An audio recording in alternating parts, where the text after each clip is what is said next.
The story begins in a quiet corner of the galaxy, in a region few charted and even fewer cared to visit, the Andravari Expanse. This isolated sector, long ignored by the Galactic Council due to its volatile star systems and lack of strategic value, becomes the epicenter of an event that will change the course of galactic history.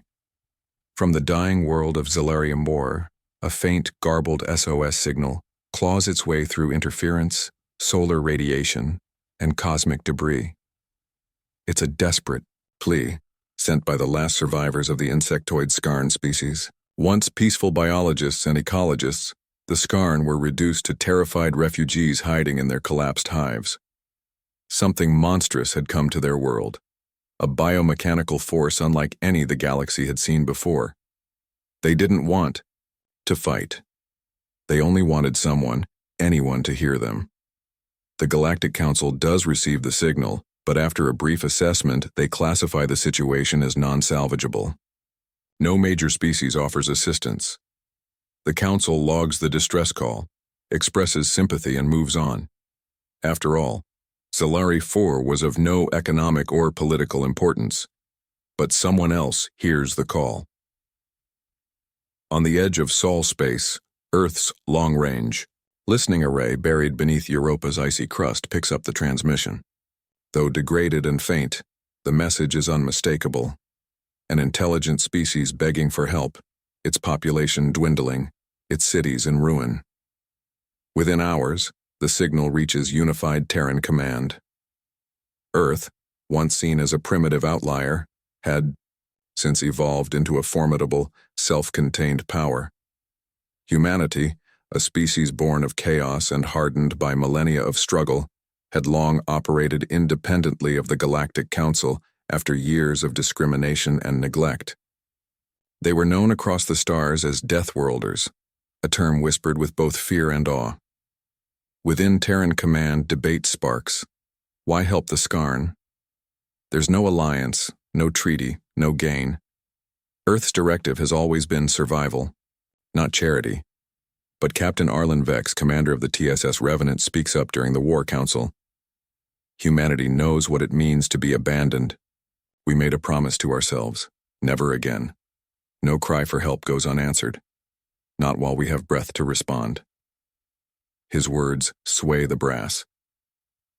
Vex and his crew are dispatched aboard the Revenant, a next-gen warship designed for speed, stealth, and annihilation.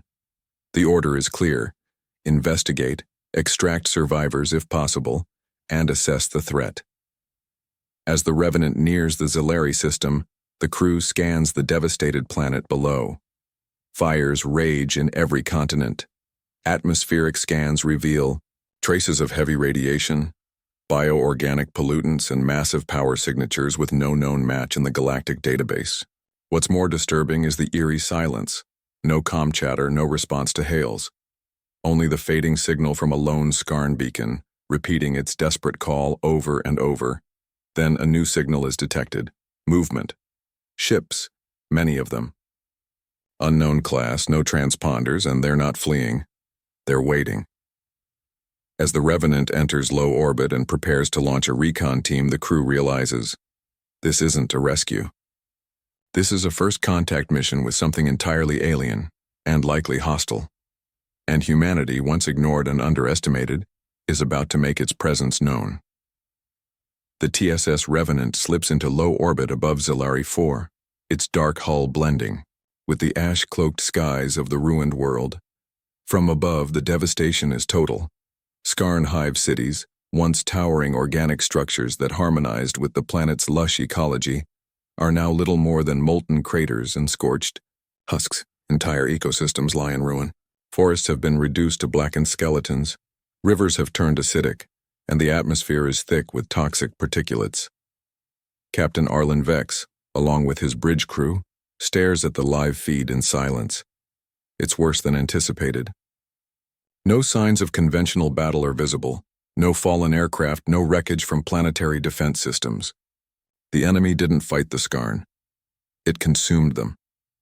Scans detect faint biosignatures deep underground. clusters of life barely clinging to existence beneath the ruins of what was once a Skarn megahive. With atmospheric conditions worsening, by the minute, Vex orders a drop team deployment. Despite concerns from command about the unknown threat level, he refuses to leave any survivors behind. Lieutenant Naira Rain leads the unit, battle-hardened veterans equipped with exo-rigs, kinetic pulse rifles, and AI-assisted threat mapping systems. As the shuttle descends through the turbulent sky, strange silhouettes appear in the clouds, long serpentine shapes without wings, gliding silently. The atmosphere is alive with more than ash and fire. It's watching them. On the surface, the team lands near a collapsed spire and begins the hazardous descent into the underhive. The deeper they go, the more they find. Corpses twisted in agony, walls marked by strange burn patterns, and a sticky residue that pulses faintly, as though semi-organic. They're not alone down here. Suddenly, movement. From the shadows, creatures emerge. Six-legged biomechanical monstrosities with bone-like armor and pulsating veins of glowing fluid. They don't roar. They don't broadcast intentions, they just charge. Combat erupts in brutal, close-quarters chaos. Human weapons rip through the creatures, but they adapt quickly. One manages to sever a soldier's arm before being incinerated by a plasma grenade. With losses mounting, the team presses forward and reaches the survivors. Dozens of Skarn clustered in a partially collapsed sanctum. The Skarn, frail and translucent, tremble in fear, expecting death. But when they see the humans stand between them and the encroaching horrors, they hesitate. One among them, a scholar named Ikrilien, speaks through a cracked translator unit. Her mandibles shake as she recognizes the human's armor and origin. Her words are simple but profound. You are from the Death World?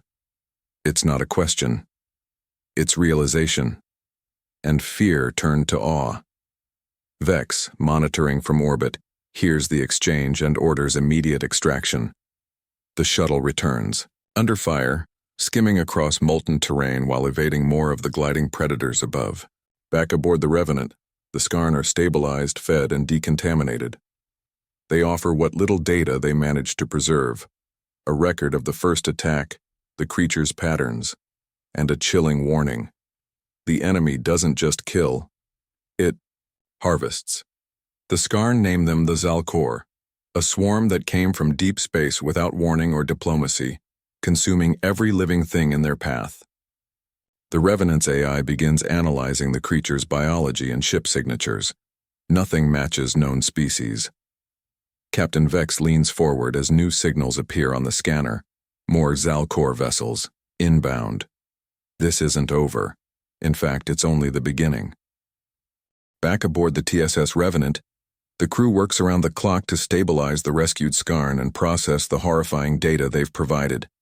Captain Arlen Vex stands before a hollow table filled with incomplete maps, fractured sensor logs, and fragmented biological scans of the enemy. What little the Skarn managed to preserve paints a bleak picture, one that no one in the galaxy is prepared to confront. The creatures, the Skarn explain, are not simply a species. They are weapons. The Zalkor were never born. They were made. Biomechanical, adaptive, and governed by a collective intelligence, they're relics of a long-dead civilization that tampered with the boundaries of life and death. Thousands of years ago, the Skarn explain. The original architects of the Zalkor vanished after deploying the swarm in a war that likely consumed their own creators. For centuries, the Galkor remained dormant, sealed in forgotten vaults beneath lifeless moons and buried asteroids. Until recently, Ikrilien, the surviving Skarn scholar, believes a scavenger species, perhaps pirates or prospectors, stumbled upon a vault, triggered the failsafes, and released the swarm. Only they didn't understand what they'd found. The Zalkor, once awakened, re-established their self-replication protocols, took control of nearby systems, and began spreading, again unchecked and accelerating. Humanity's arrival interrupted that spread. For the first time, the Zalkor encountered a species that could fight back and survive the encounter. Meanwhile, Earth receives the first full transmission from Captain Vex. Unified Terran Command listens in silence as the full scope of the threat becomes clear. This isn't a regional crisis or a local extinction event. It's a galactic contagion, one that has already consumed multiple systems and will continue to grow unless stopped. Command hesitates. Earth's charter has always been defensive, retaliate when struck but never act as galactic police. But something about this feels different. The Council ignored the Skarn's call, and now dozens of peaceful species might face the same fate. Humanity alone responded. Vex makes his case to Command. We didn't choose this war, but if we don't stop the Zalcor now, we'll be fighting them on Earth's doorstep next. Earth's answer is clear. The transmission is a single sentence. Unleash the fleet. All across the Sol system, hidden shipyards buried beneath asteroids and moons come to life. Long-range cruisers, stealth frigates, and Terran dreadnoughts begin deploying from Europa, Mars, and orbital dry docks around Jupiter. At the fleet's core is the TNS Obsidian, Earth's most powerful supercarrier, armed with experimental weapons and surrounded by a flotilla of elite strike groups. Back on the Revenant, Vex coordinates with Fleet Command to intercept another distress call received just moments ago. A small aquatic species known as the Gylari has issued an emergency signal from their moon-ocean colony, now under Zalcor attack. The timing is no coincidence. The swarm is spreading. Fast. Humanity prepares to engage not just as a rescuer, but as a force of reckoning. As the Revenant jumps to the next battlefront, one final discovery chills the crew. A stolen Zalcor data. Core reveals a network of planetary icons already marked. Earth is one of them. The Zalcor have noticed humanity. Now they're coming. The Terran fleet's emergence above the Gylari moon, Virelis, is sudden and devastatingly precise. Coordinated through an AI-driven warnet spanning multiple systems, humanity's assault force does not arrive with ceremonial fanfare. It arrives with purpose. The TNS Obsidian leads the charge, flanked by stealth destroyers and long-range artillery ships. Their goal? To test the Zalcor in open battle, and show the galaxy that Deathworlders do not wait for war to reach their door. Below, the colony is drowning, literally. The Zalcor have corrupted the moon's tides using atmospheric disruptors, sending tsunamis crashing through biodomes and flooding entire underwater cities. The Gylari, peaceful aquatic beings with no standing military, have already lost millions. Survivors are trapped in collapsing sanctuaries, using ancient crystal resonance to send distress pulses. Captain Arlen Vex, now operating as strike coordinator, deploys mixed specialty strike teams to key locations, some to evacuate the Gylari, others to target Zalcor hive roots which have burrowed through the moon's crust. The Revenant and its sister ship, the TNS Manticore, lead planetary descent operations. The first skirmish in orbit is brief but telling. A fleet of Zalcor constructs, sleek, blade-like vessels without bridges or heat signatures, engages the human vanguard. Instead of maneuvering conventionally, they move in unpredictable geometric patterns, guided by a hive mind that anticipates traditional tactics. But Terrans are anything but traditional. Humanity's answer is adaptation. Quantum maneuvering AIs aboard the Obsidian initiate an unscripted combat algorithm dubbed Gorgon's Fork, fracturing the fleet into dozens of microclusters to outmaneuver the enemy. Every ship fights like it's its own warlord, free-thinking, erratic, brutal. Zalcor vessels begin to fall, confused by humanity's chaotic command structure, which is not a flaw, but a feature of their death world origin. On the surface, Lieutenant Naira Rain and her squad plunge into the moon's dark caverns where twisted coral now grows around Zalcor birthing pits. The enemies are grotesque amalgamations of flesh and alloy, evolving mid-battle to counter human weaponry. But the Deathworlders have prepared for this. Rain's unit deploys adaptive nanite munitions, intelligent rounds that evolve in real time, to match enemy tissue profiles. With each kill, the nanites learn. With each adaptation, they grow more deadly. The fight shifts. Humanity takes the upper hand. Simultaneously, orbital teams use gravitic shear bombs to sever the Zalcor root network. Entire sections of the moon's surface collapse into the ocean. dragging Zal core structures into crushing depths. Jilari scientists, guided by human engineers, initiate a magnetic pulse to sterilize their biosphere and prevent reinfection. When the dust clears, or rather, when the ocean still, the Jilari emerge in awe. Humanity, a species once dismissed as barbaric and unpredictable, has done the impossible. They didn't just rescue, they eradicated the threat with surgical ruthlessness. But the victory is short-lived. As the fleet regroups, a massive object exits slipspace near the edge of the system. It's not a ship, it's a hive planet. A living construct the size of a moon, pulsing with the presence of millions of Zal core units, drifting toward Terran-claimed territory. The first strike was a warning shot, and the swarm is answering. The Zal core hive world emerges from slipspace like a nightmare given form, immense, silent, and alive. Its surface is a writhing mass of biometallic structures, pulsating veins of energy crisscrossing its skin. From a distance it looks like a planet infected by disease. Up close it's worse. It is a factory, a fortress, and a predator. And it is moving toward Terran space. On board the TNS Obsidian, the mood turns from celebration to grim focus. Captain Arlen Vex calls an emergency, summit with Terran High Command, representatives from newly allied species like the Skarn and Jilari, and military tacticians. The message is clear. The hive world is not just another target. It is the core of the swarm, a mobile stronghold where the Zal core replicate, evolve, and command their forces. Destroying it could cripple the swarm. Failing to do so could doom the galaxy. Humanity's decision: hit it first, hit it hard. And don't stop hitting until it's dust. Operation Black Pulse is launched. The largest coordinated military action in Terran history begins. Dozens of Terran warships, experimental platforms, and specialized infiltration squads are deployed. At the heart of the offensive is a three-phase plan. Disruption.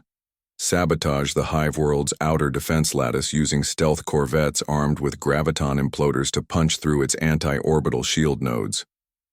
Insertion. Deploy elite infiltration teams to strike at the hive core, guided by Skarn and Jilari intel on the swarm's internal biological systems. Annihilation. Activate Thanatos Protocol. The detonation of a prototype dark matter, implosion core, designed specifically to obliterate a celestial body from within.